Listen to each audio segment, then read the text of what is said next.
The man accused of shooting and killing his ex-girlfriend right in front of her 8-year-old child is now behind bars. Police arrested 30-year-old Brandon Horton this morning in Madison. He's now jailed on a $1.3 million bond. Officers say he killed Temptress Peebles after a string of domestic violence incidents. News Channel 5's Eric Hilt talked with domestic violence experts about what they say is a growing issue. Eric.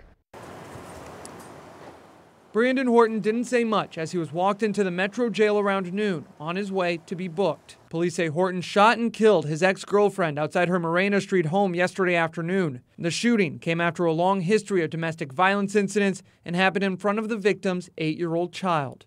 It weighs heavy on our hearts. Rachel Herman says that weight has become too common. There is an increase of violence across the board, specifically in domestic violence. Herman is a manager at Agape and Morning Star Sanctuary, a shelter for victims of domestic abuse. She told me Nashville is near the top for domestic violence incidents like yesterday's deadly shooting. Nationally, Nashville is in the top 5 for homicides related to domestic violence.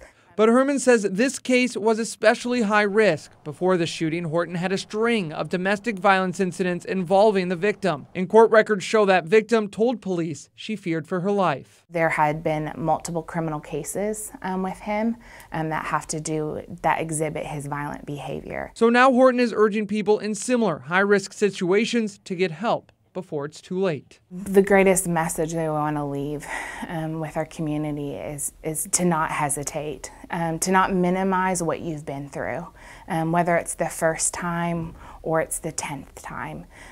Your life matters, your children matter.